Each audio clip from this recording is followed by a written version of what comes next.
Thank you. Thank you, Doctor. And it was a great privilege and a honor to present for the same university that I have studied and roamed around.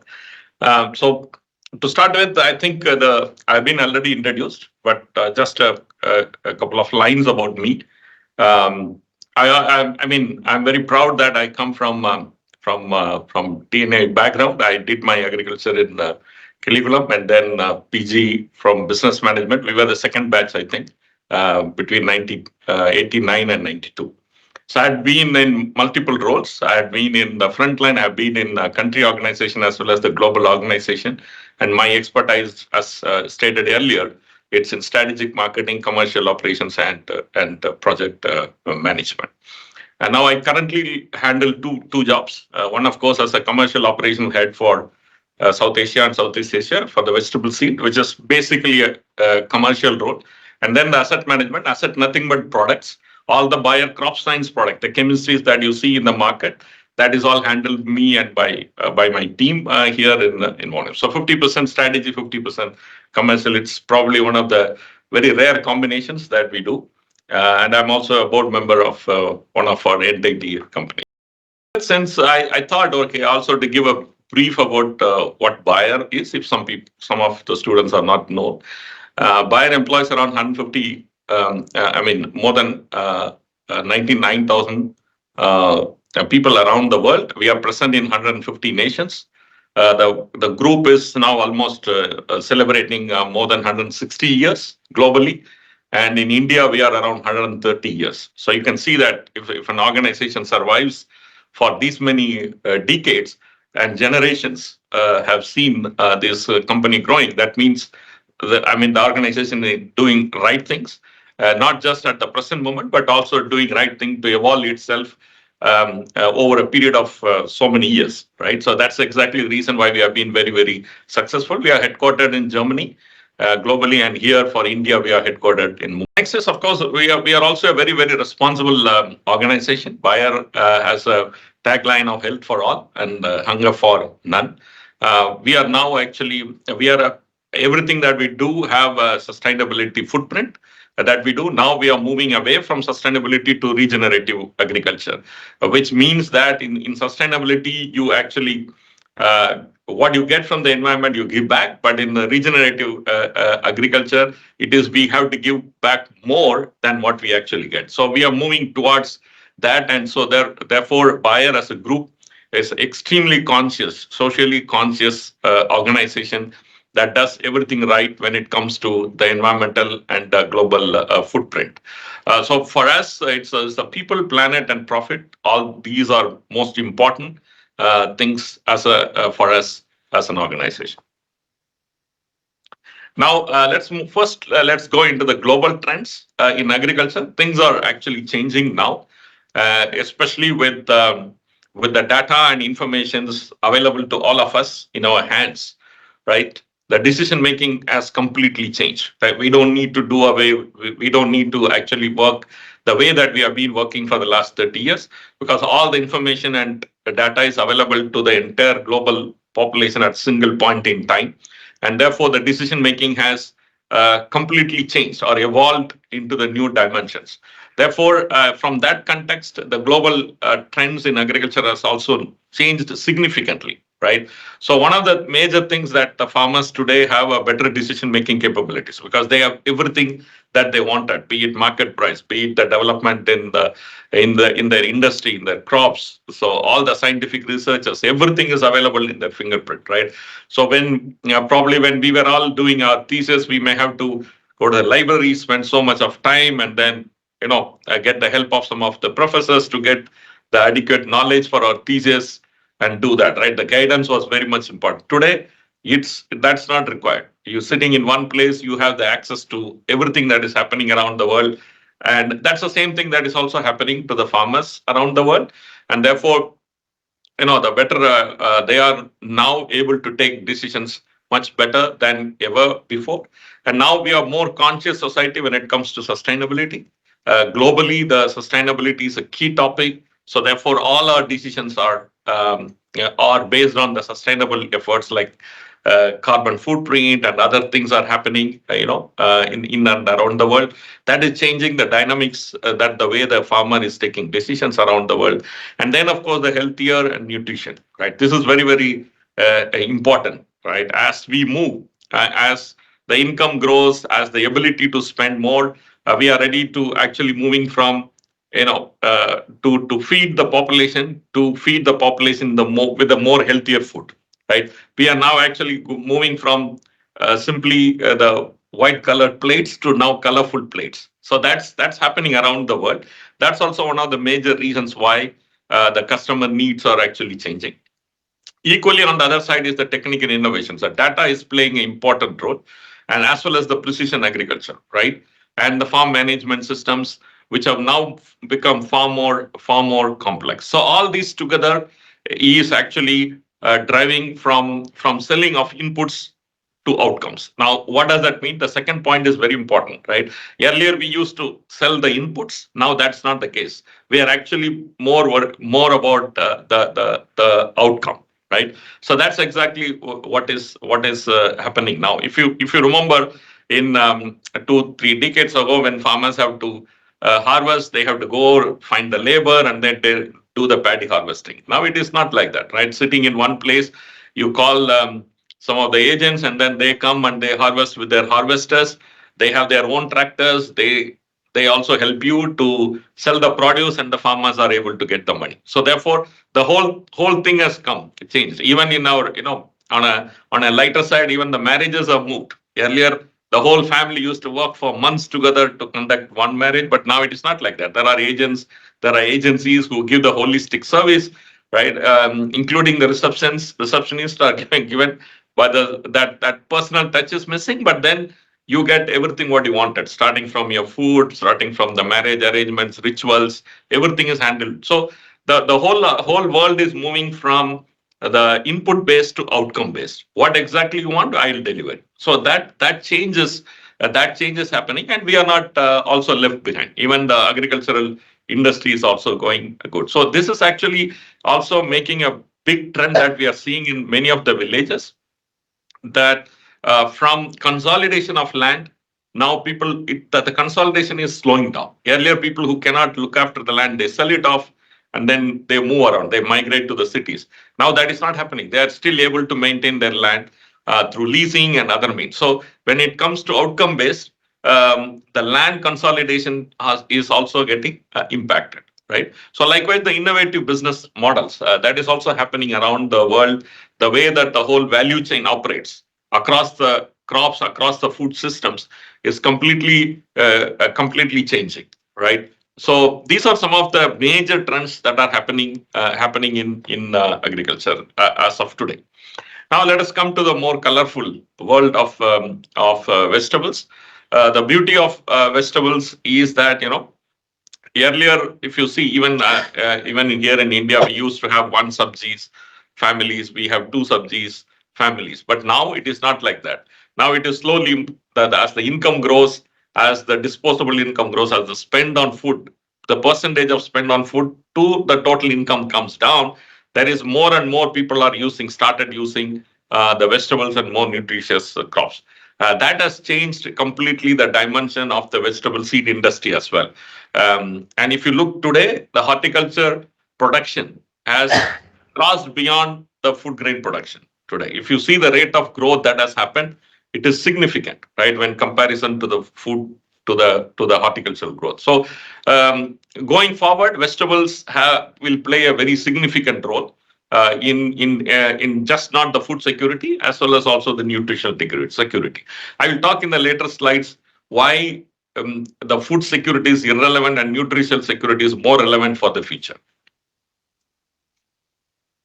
Now, let's look at a little bit of history. How does the seed companies or seed industry has evolved? Now, maybe a few hundreds and thousands of years ago, probably seeds were collected, right?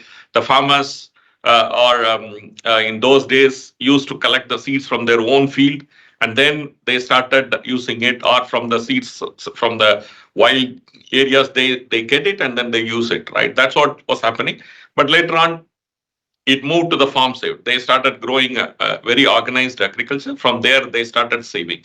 And then they started saving from the best seeds. They started segmenting the seeds. They started cleaning the seeds and getting the best out of it.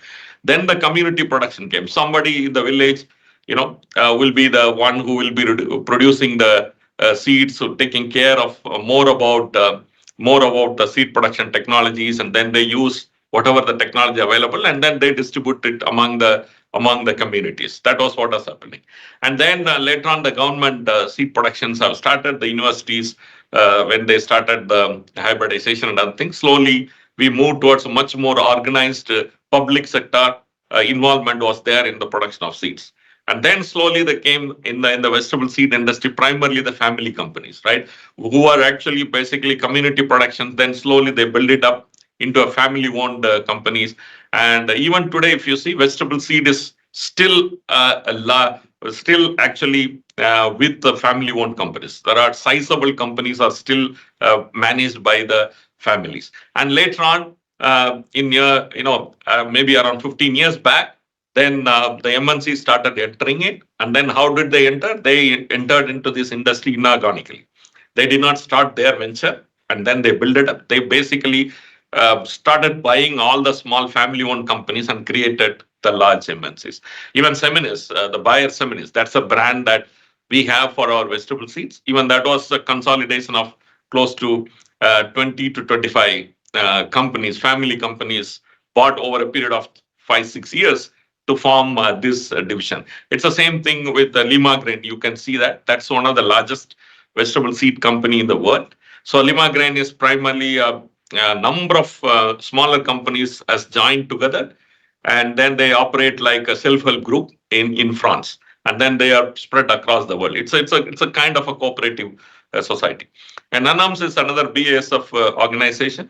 Now with BASF, it's again a family-run company once upon a time, but now it belongs to BASF, based out of Netherlands. So this is exactly how the seed companies have evolved over the years. So all the initial years, it was the focus was only on the yield, and yield related parameters were the major breeding objectives of these companies, and that was the primary selling point, which they were actually selling it to the farmers, and farmers also expected nothing more other than the yield.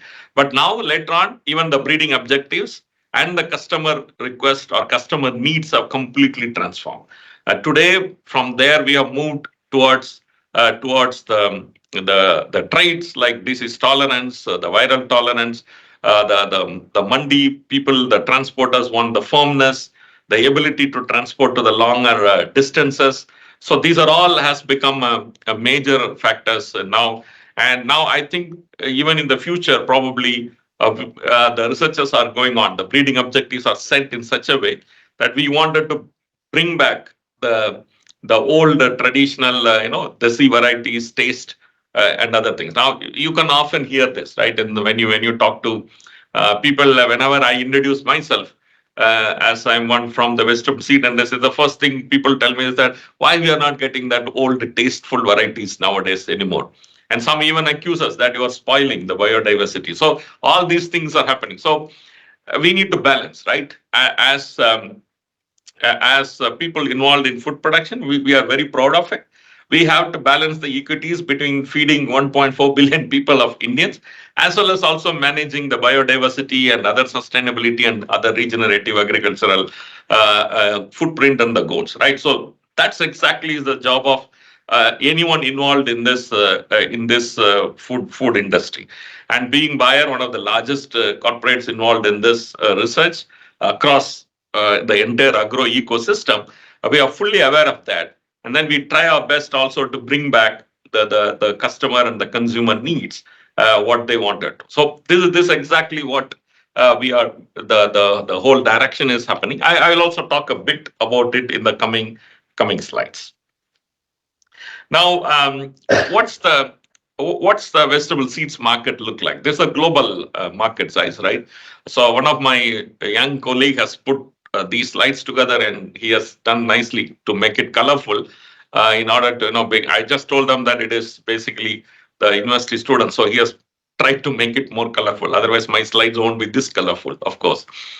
So basically, the Western seed market currently is was 6.76 $6 billion dollars, and now it has become it is somewhere around close to 8 to 8.5 billion dollars, and in by 2028 we are looking at 12 billion. So basically we are growing at the rate of 7%, 7 to 8% across the globe. The growth includes both the volume growth as well as the price point growth, right? So when the inflation happens, you also increases the price, so therefore this grows. So on the right side you will be seeing that there are key companies, mainly the major three companies here are four companies, I would say, are Limagrain, Syngenta, V Bayer Seminis, and BSF. These are the four major corporates which are involved in who are major larger companies globally operating, and all the other companies are very specific to certain segments. Like Rizwan and Enza are very clearly segmented themselves into the polyhouses area. East West is primarily to the smallholder geographies. Bijo is very much limited to certain crops like the root bulbs. So this is exactly what the world market currently looks at, and you can see that 20% of the share of these hybrid seeds belongs to solanaceous crops, basically tomato, hot pepper, and brinjal. These are the major high potential crops where more than 20% of the organized seed production companies are involved. Now, a little bit about the market and the opportunities. You can see, I'm not going to read it, but you can just go through that. That these are the major crops that are contributing to currently to the seed industries. Seed industries are primarily involved in this, like tomato, onion, chili, okra. So whenever you try to segment vegetables, it is always the others will be the highest. It is quite normal because it's a beautiful genetics. The spectrum of vegetables across the globe is amazing and colorful and highly diverse kind of vegetables that we have. Therefore, it is obvious that the other vegetables, other unclassified vegetables, would be the maximum. Like even cucurbits is again a museum of cucurbitaceous crops that are available. And either the organized seed sector or the unorganized seed sector hasn't even reached half of the vegetable opportunities that we have. So therefore, it is obvious that the other vegetables are the one which will have a much higher percentage, right? So on the left, you can see that still United States, by value terms, they hold the largest. Currently, they are holding 15% of our market, followed by the on the down. You can see that 6% is the CAGR that we are protecting for the solanaceous crop, which is one of the fastest, primarily because of tomato and hot pepper, which are the major crops that are driving this segment.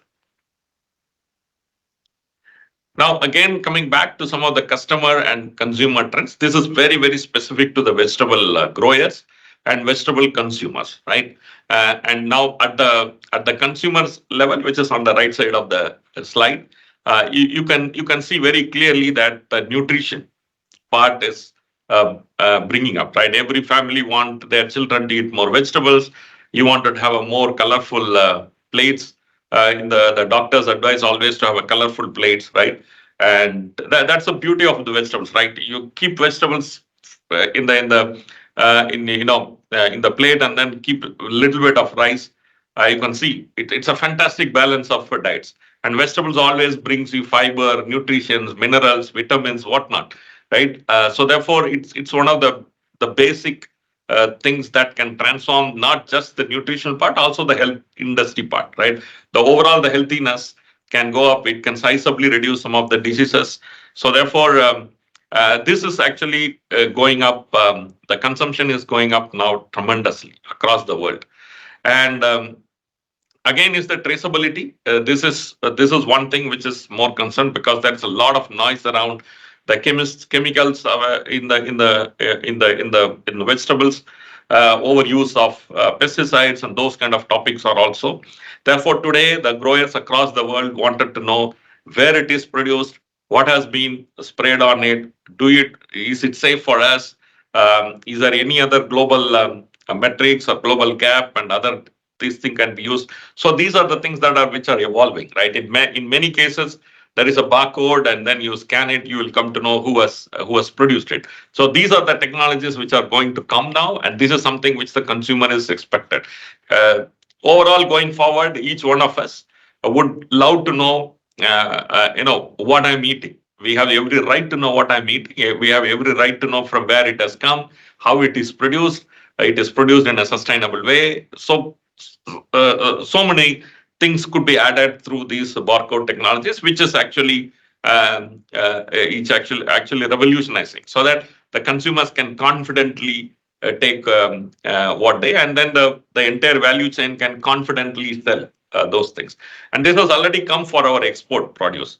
So many vegetables that are getting exported today have the barcode technologies. So therefore, the moment the the produce reaches, you can just scan it and you will know exactly who has produced it, which is the farmer, what kind of agronomic and other practices he has done, when it was plugged, everything you come to know. So this also gives an emotional connect, right? When I used to be in Germany, when in the third week of February and March, we always used to get the table grapes from Nasik, because across the world, in those 2 to 3 weeks, you get table grapes only from India. Nowhere in the world table grapes is produced. Therefore, it is not available in the market. Anything that anywhere you go, you will see only the Indian grapes. Just a period of 2 to 3 weeks. So it always gives us pride that it comes from our own country. So therefore, people also get emotional when they see these barcodes. This is a very niche segment. I mean, I don't think in India anyone is doing, except some few niche organizations have started it as a testing. But these are also some of the trends that are coming up. And again, it's the process and semi-processed veggies, especially when both husband and wife now working intensively. Everybody is worried about their career equally as that of home management. So obviously, they want much more, user friendly, or cooking friendly products, where the processing industry is also going. And then I talked about consumption earlier. Of course, taste factor. This is very, very important. This is something which the whole industry is, looking forward. Almost every industry, every seed company will have this one. That when we have this high yielding, and then long shelf life, firmness vegetable, we now wanted to bring in the desi type of taste, or the juice, like our tomato for our rasam, what we use in South. So these are the kind of things that is going on, and this is also the future. So these are some of the needs of the consumers. On the other side, the growers. I mean, technology. I don't need to tell you. All of you guys knows very well how it is going to revolutionize their needs. And then, of course, the specialized services like outcome based. Now, if I have 5 acres of tomato, I'm not interested in doing harvesting. I'm interested in growing, but then the value chain companies or anyone can send. They can harvest the through machines or through people, and then they can take over. Right? That's the kind of outcome based people, farmers. Because as a farmer, I'm good in farming. I don't care how do you take these, and how do you transport, and how do you. So those things probably in organized sectors are coming in, with the FPOs and some of the organized sectors coming in. So the marketing and other parts probably make it relatively outsourced. Um, there is always an input cost pressures with the growing inflation and other costs, especially for the seed, CP, fertilizer. The input cost is going on. So this also will go into the farm optimization. So always when there is a technology, it is not necessary that the cost goes up. There are also technologies where the cost comes down, like our weedicides, like our harvesters that we use in the large crops. Those things actually bring down the cost, right? So that's also one of the major factors. And then, of course, the regional crops importance, because nowadays no farmer wanted to grow what the other farmer is growing, because they wanted to be diverse, so that then everybody earns good money. So everybody goes for tomato at single point in time, they lose money, which I think as an agriculture graduate, you all know that these are why we are still not able to manage the reasonable profits for the farmers, as well as the timing of requirement, and that's exactly, that gap is still there. So therefore, that is also one of the area the growers are expecting. So that if people often ask when we have the panel discussion of farmers, wherever we go, we often being asked that can't we have a technology which monitors and stops crop growing beyond certain acres? Beyond certain acres, then there is a ceiling and nobody else can go with that crop, so that people will look out for other crops. These technologies are available, and these processes and systems are available in other countries, but not here in India. That's something which the vegetable growers are looking for. These are their need gaps and their expectations from all the stakeholders who are involved, like universities, state departments, or us, like private industries and the NGOs, the government interventionists, the food and processing ministries. So all of them are trying to solve these problems, sometimes independently, sometimes in a collaborative way. We are also involved through CCI and others with multiple ministries of the central government to find solutions so that we can improve the farmers' income, double the income as the government wants it, right? Now, that's about the overall global market. Now coming down to India, the Indian vegetable market is somewhere around 350 million euros. You can see clearly here that we are growing at the rate of 6%. Here, the entry barriers are low. We have relatively, we do not have any regulators in the central center. Only the state governments have in certain places we have regulations. Otherwise, the regulations are not there, like the chemical or other industries. So therefore, that's a good thing. And also, if you know, in India, you can see the data. I'm not going to read that. You can see the major companies are Syngenta, Seminis. Seminis is basically Bayer, BASF. These are some of the major companies. The crops are there. You can see for yourself, starting from hot pepper, okra, tomato. These are some of the crops that we are involved. But what is more important is that today, if you look, Bayer, you might think that it's a multinational company, but actually, in reality, we are a net exporter of vegetable seeds. So that means we produce seeds not just for Indian farmers, we also produce seeds for European and American farmers. That means that the value that we export is much, much higher than what we actually sell here in India out of our production. So we are a net exporter companies. And the India market today India is highly preferred for the simple reason that we are 8 degree north and 43, between 8 to 43 degree, right, in the north. And therefore, our we are blessed with 365 days of sunshine. And that's one of the reasons where we have a very good agroclimatic conditions to grow and produce vegetable seeds, one. And secondly, we have a very good capabilities at the manpower that is required, the skilled labor that is available is easily manageable. So overall, it's a very conducive atmosphere for most of the multinational companies to produce. And this trend is going to grow. Uh, 2 to 3 weeks back, I was in one of the panel discussions with our Secretary of Agriculture, the DJ Seeds, and so many other important officials in Delhi. We were there and discussing how best we can improve the ecosystem of seed production and exports. And we are even moving towards self certifications. There are digital tools being prepared by the Ministry of Agriculture to further enable and motivate further seed exports. This is going to be a great opportunity as a country.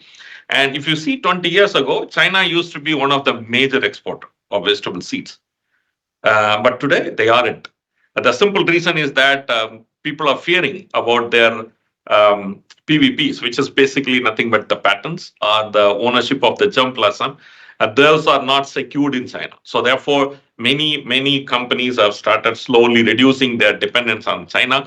And whereas now India is becoming a production hub, equally is the Thailand. So in Asia, these are the two major. Two both have a very good agroclimatic situations, and that is actually making us also a very strong production hub, right? And so Now, again, one more probably a kind of information. So I have just tried to classify this my slide. So basically, I tried to classify and segment for our internal purposes, which I thought I can share it with you, is to classify the companies and segment the companies like the large MNCs, which are there, and some big Indian companies, and some of the specialty companies who don't operate across the crops or across the segment, but then they operate only in certain very specific, like the protected, and then all the other smaller Indian companies, which are somewhere around 4 to 5 million euro business per annum. So here you can see that still 42% are with the MNCs, primarily in hot pepper, in tomato, and then little mostly in cabbage and cauliflower. I can say that there are hardly 2 3 companies which have the capability to breed innovatively and come out with productions and other capabilities for brassicas. Not many companies. It's us and Syngenta are the 2 major, and then 1 or 2 Korean companies. So therefore, all the brassicas that are imported belongs either to us or the company which I mentioned. So this is how we actually segment. And what is important is that the big Indian companies are growing faster because they are focusing more on the desi vegetables like multiple cooker plates and some of the local vegetables, sponge gourds and things like that. So therefore, they have an amazing opportunity. And now the vegetable consumption is not just limited to potato and tomato or brinjal, it's wide. So people are using all sorts of vegetables. So therefore, the Indian companies have got that strength. They can quickly decide and invest, and then they can do that, which is not possible in an MNC because we need large strategies and we discuss and decide, and the bureaucracy, all that come into force. So therefore, we need scale. All that are some of the limitations for the MNCs to widen the crop. Yeah. So, and then of course, I'm coming down to the closing, so we can have a question answer session after these 2 3 slides. I know that it's a little bit monotonous. I hope that it's going in the right way. What do you want? So also for the students, I am not trying to teach here what the industry or others. What I'm trying to put is that I am trying to put the slides in such a way that so that I can give you a perspective of what the seed industry is, and then if you are really interested, then please do your own research. Everything is available in the net, and then you can download and you can see if you're interested in seed production, if you're interested in marketing. And so there are wonderful opportunities available in this industry. So you can use that way. And some of the industry trends that we have put is that, very recently, I think a few months ago, or maybe 1 month ago, there was a survey by the government released a survey, right, on the household expenses, household consumption and expenses survey, HCE. Yeah, yes, HCE, yes. So there we saw that, the share of food is coming down it has come down. Out of 100 rupees, 10 years ago, people were spending 53 rupees in the rural. Now they are spending only 42. And in urban, they were spending 46 and they were spending now only 39 rupees, which means this is an amazing data that we have, which means that they have far more disposable income, right, to buy quality foods. Normally, when there is no from feeding the stomach, now they have the choice. People, even the lower strata population, wanted to actually buy what they wanted. So therefore, obviously, then one sabji will become 2 sabjis. Eating outside will go up, and accordingly, the health consciousness, all that's put together, the vegetable consumption is going to grow along with the fruits, of course, along with the fruits, right? And then all the social media thing about these health consciousness also is going to help. And see, hybridization, nutritional fruits, vegetables are gaining traction in the market. Now, if you look at the production data, right, be it in IHR or be it in other thing, you look at the data that horticulture has already crossed the overall. Now, this is very, very, very significant because this helps everybody. The farmers get much better income than the cereal crops. It consumes lesser water, lesser impact on the climate, and you are not only making the society feed. You're not only feeding the society, but then you are also making them healthy, eat nutritious, and then the nutrition deficiencies are coming down. So multiple things, right? Which I'm not going to elaborate. These are very generic statements, right? So you guys know already. And then the third point is very important: food security versus national security. Now look at, suppose we are discussing, right? FAO and other organizations are discussing about how we are going to feed the people by 2047. Just imagine the way that how we did the green revolution with Dr. Swaminathan and other able scientists and administrators did. If you are going to do that, just imagine how much of acreage you need. Just imagine how much of water you need, how much of impact it will have. On the other hand, convert the million metric tons of food that you require into units of calories that is required, which is basically outcome based. At the end of the day, what we need 2,500 calories per head, right? So you multiply that into the potential exponent, the population that would be there in 247.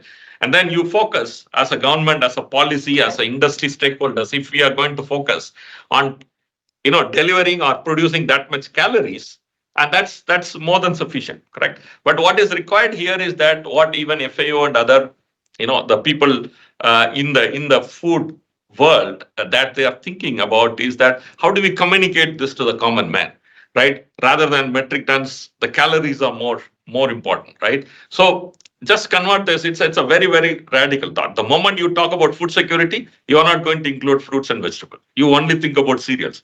Just think about the policymakers sitting in Delhi. The moment you talk food security, it is all about volume of metric ton of foods, wheat, rice. That's how the discussion goes. The moment you can, put the opposite way and talk to them about this is the units of calories we need by 2047, then you are naturally including the vegetable and fruits. And this has got a huge potential. Just imagine the productivity that you can do with the vegetables or with the fruits. You are not going to. That's not possible with the cereals. With a lesser space, you can produce more calories and quickly, right? But so much that we can do. Right, from the open field, you can go to protected. From protected to, you can even do it in your own. You can build a 10-story building and start producing in the vertical farming, and there's so much that you can do about. So that's a thought process change, which the whole world, the food industry stakeholders are thinking about. I'm not sure it is being discussed in TNA, but this is something very, very important that it should echo in the corridors of all the stakeholders, be it universities, among the scientists and industry stakeholders like us. And next is, of course, the incorporation of artificial intelligence in seed breeding. Breeding technologies are going wonderfully with this artificial intelligence and other digital technologies. We are able to come out much, much faster, right? Even in the chemistry, which I'm dealing, what we have now. Now you know that in chemistries, when we work on pesticides, we don't work on how efficacy it is. We first work on how it is impacting the environment first, the honeybees and other things. Then we test for our human beings.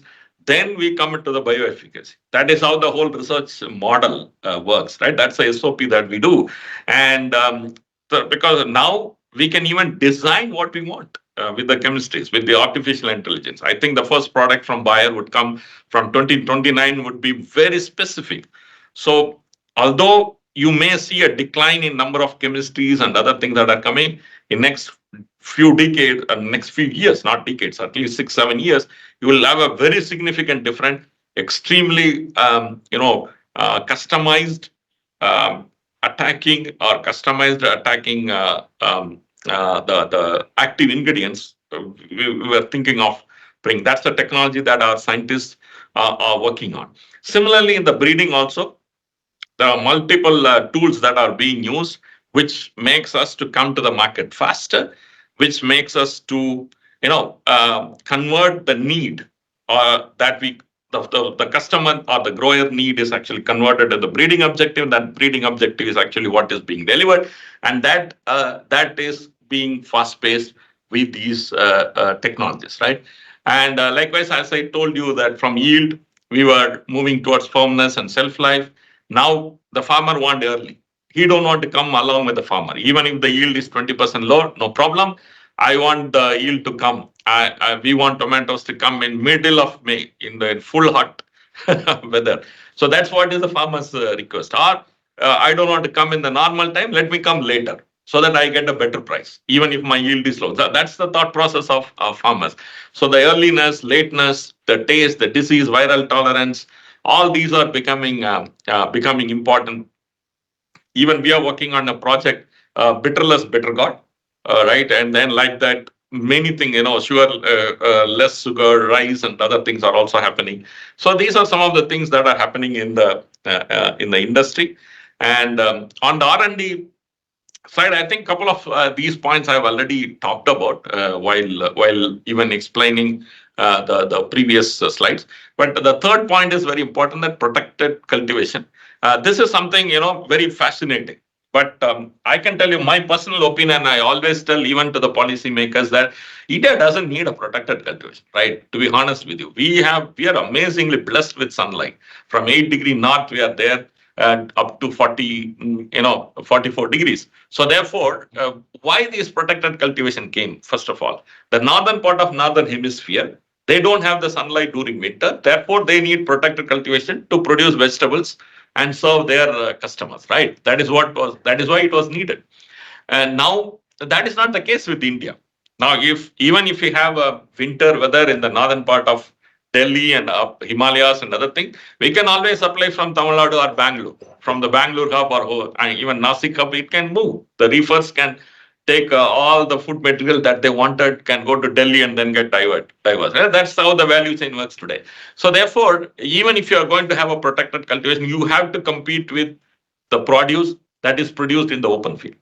That's why you will see that protected cultivation is not picking up because there is no need, right? Now that is not the case with China. Now when they are doing a low tunnel and high tunnel and protected glass house, all that evolution happens there quickly.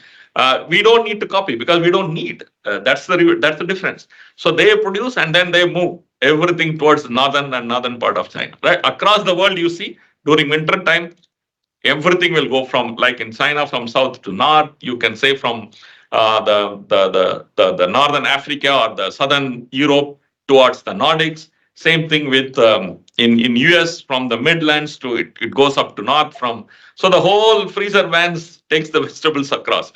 For us, that is not the requirement. Therefore, I always tell even the policymakers why we you look at all the protected cultivations, the structures that is created across Gujarat or any other Bangalore and surrounding, they would have done it because they get subsidy. So that's the worst part of it. And then they don't know what crop to grow. And to make a profitable crop, it's not easy. Then finally, they end up with either capsicum, which is still a lovely crop to grow in protected, or they end up in Bangalore and surroundings with cut flowers. Right. So therefore, we need to be very, very careful whether we need this. I can understand if you have a protector or greenhouse or glasshouse for some of the exotic vegetables like broccolis and other Chinese cabbage or something like that, but not for feeding ordinary population. And our people are highly price sensitive, right? All of us learn bargaining where we learn bargaining with our when my mom or dad actually bargains with the vegetable vendor, right? We never bargained in the to buy a footwear, but then we bargained to buy the vegetable from the footpath. That's how we have grown, right? So therefore it's very price sensitive crop because we eat daily, we buy daily, and therefore it's a highly price sensitive, and therefore it's very important when we recommend such the new technologies. We need to also have the balance between the cost of economics and the need. Yeah, and of course, transgenic seed. We are not doing it in India. Bayer doesn't involve in any of the transgenic activities to of the in vegetables. Therefore, I'm not going to talk much. But then that is still possible. And say just one slide. I thought these are some of the various types of polyhouses. If you are very much interested, the polyhouse and greenhouse, the permanent net house, low tech net house. The low tech net house are the ones that are being used extensively by the farmers. This is very much appreciated.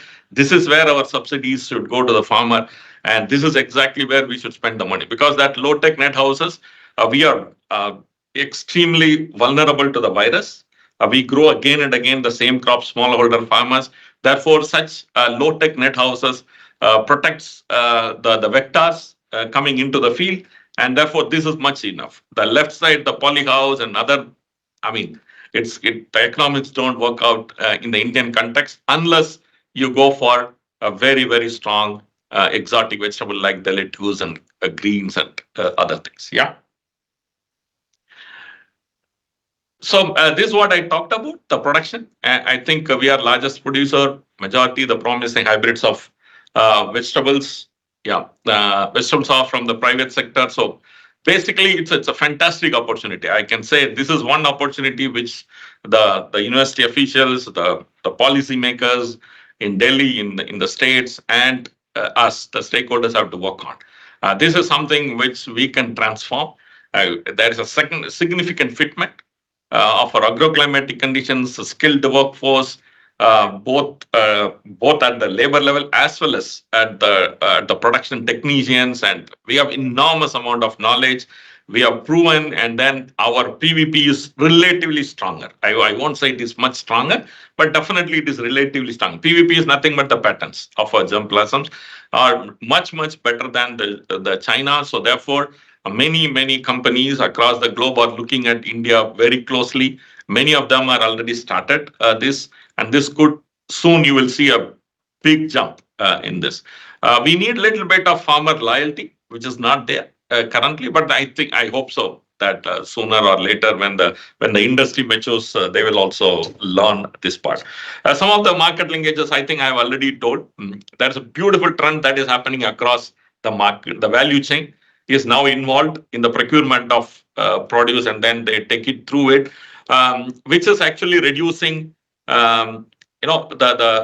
which is stabilizing. I would say not reducing, which is stabilizing the income of the farmer. Like what you see here, sometimes they get 4 crores, and sometimes they actually throw it on the road. These things are now you will see slowly these extreme situations won't happen.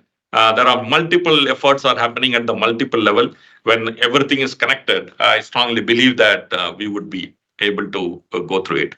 Now, I just wanted to, since it's a monotonous lecture, probably we are not face to face, thought of also giving you a video about how the vegetables landscape at the home gardens are changing, because especially after the COVID. So therefore, every other company, including Bayer, entered into the home garden segment. I just thought of, out of curiosity, it doesn't link with the topic, but still thought of give you some perspective of what we are doing.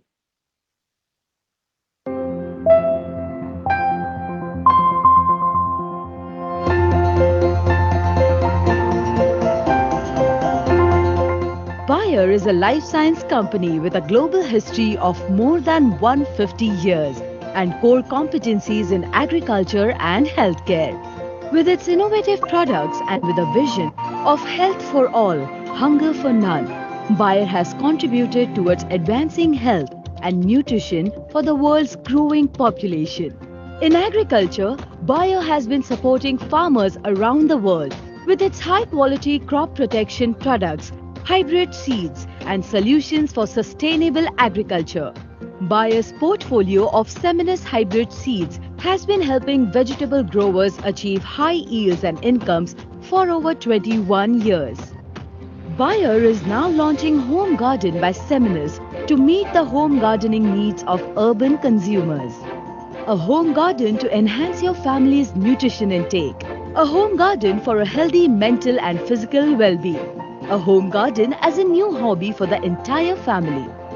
Bayer brings the best of science, health and nutrition now at your homes. An initiative to promote vegetable consumption, growing your own produce, understanding the role of farmers, and a small step towards a sustainable future. The Seminis home gardening seed kits can be easily cultivated in your backyards, balconies, windowsills, or terrace gardens. Sow them, nurture them, and harvest them, all by yourself. Because home is where good health and nutrition begins.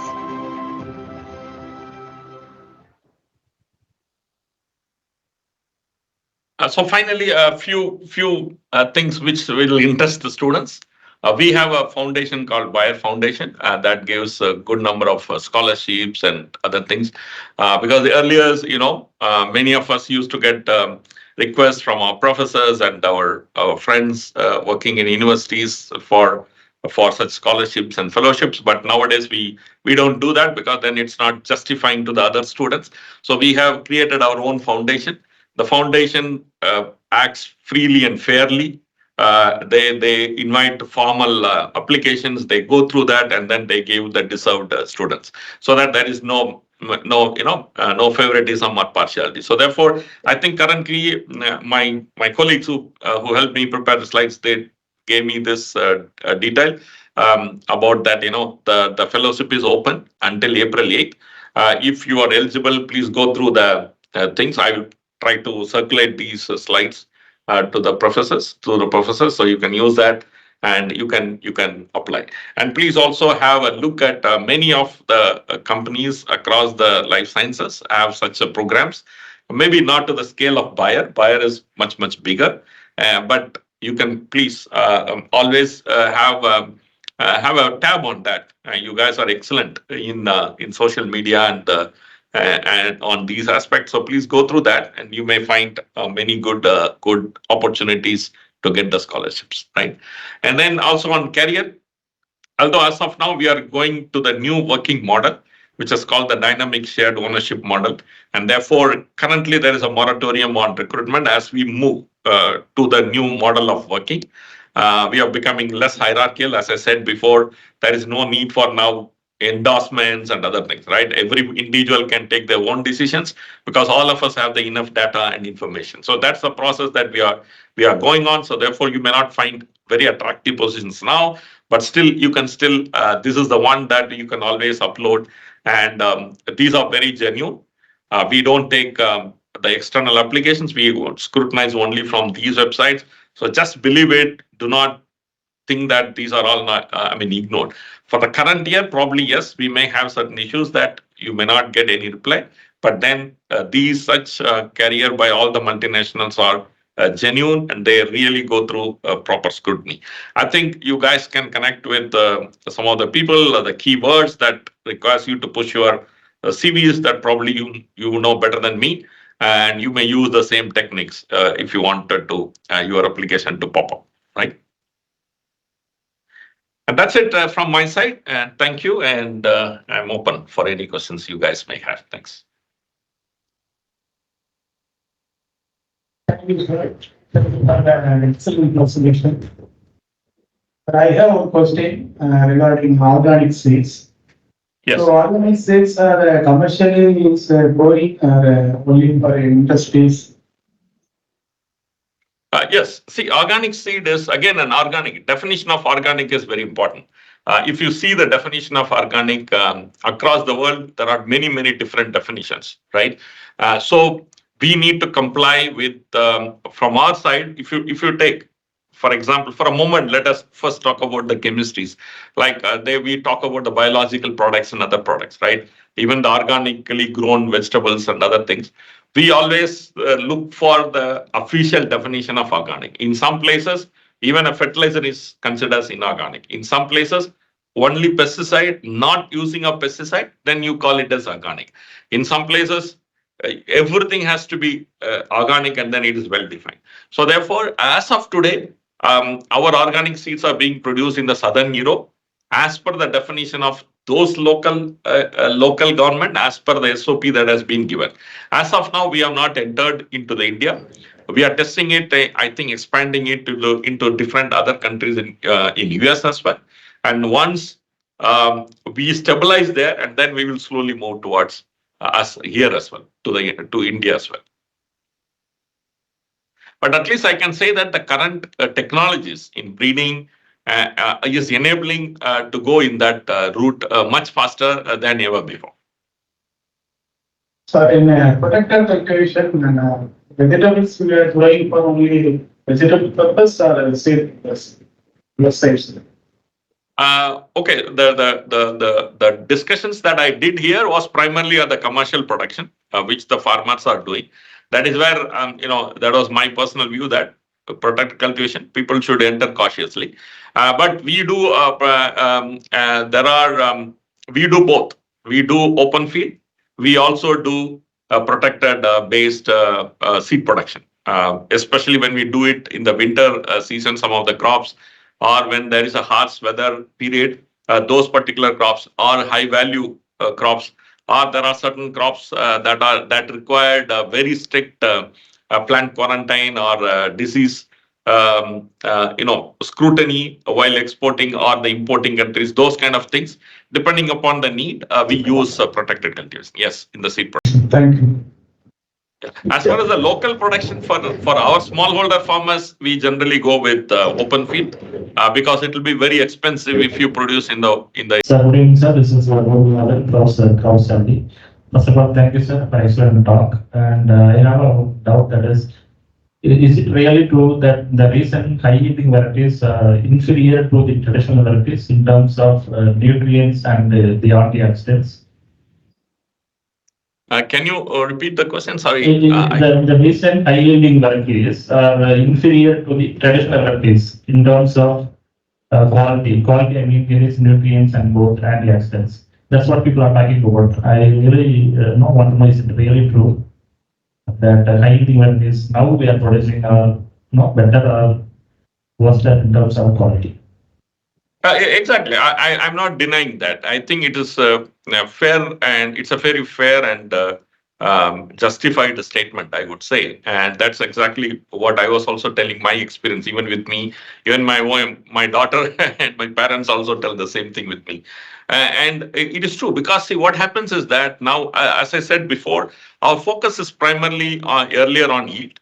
Then we move towards firmness and the transportability because we need to move from Bangalore to north during winter. So people want that firm of tomatoes, firmness, and other things. No, when the focus is on that, right? Then obviously it's a free market, right? It's based on demand and supply. Now, a very tasteful product without the firmness in tomato will not be accepted by the market. The mandi guys will not even buy your produce. The farmer will not then use that. So therefore, it is like now dependent on what the value chain, what the farmer as well as what the mandi people or the transport people wants. That is exactly what is being delivered, right? Now, what the consumer wants, that will change. The time will come when the whole industry will move towards. Now, when the reason why is that we could not get create well. Suppose if I am going to give a seed which exactly as per your thing, beautiful taste like our local desi varieties which we all grew up eating, or and then also but 30% yield less, right? But then the seed cost, because it may take a lot of time or I may get less productivity in the production. Therefore, if I'm going to put the seed cost at 50%, nobody will buy. The problem. And even if that produce comes to the market, and if somebody is going to say, okay, the normal tomato is 20 rupees per kg, but this is wonderful local taste, you have to pay 40 rupees. Not many would buy, right? And therefore there is no demand. And then so it's a vicious cycle. So it's at the end of the day, how do you balance all the equities and interest of all the stakeholders? But slowly it will evolve. It is not like it's going to stuck here. It will slowly evolve. This from first year MSc. So thank you for mentioning that India is growing in seed export sector. My question is, what we physiologists should equip our mind to be a part of this industry? Yeah, see, I think although I'm not I'm not an okay um, expertise in the breeding and the while I am expertise in breeding, but not at the background lab level work that our R&D team is doing. I can clearly say that there is a scope of everybody, right? Physiology is a very very important topic of our R&D team. There are wonderful physiologists are working from your own department. We have one of our colleague from who completed I think PG from the crop physiology in TNAU, who worked with us. Now she's not, but then she worked with us in Bayer in US what is that, in Sacramento facility. So there are wonderful opportunities for everyone in the vegetable seed industries. The point is that please don't chase the job, chase your vision, right? And that's exactly whatever that you wanted to do, continuously chase what you want to be very clear, and then go through that, right? Sometimes, like what we discussed about what we want with the breeding objectives, that we want everything. That doesn't happen. If you are really want to pursue a career in vegetable world, because it's a very, very fascinating world, and it's very addictive. Extremely, it can become, what do you call, it's very, you can become quickly obsessed with this industry. And therefore, you have opportunity. I'm sure that we have opportunity. Of course, I don't have complete clarity on what kind of opportunities that we have. Probably I can talk to my R&D head and let you know.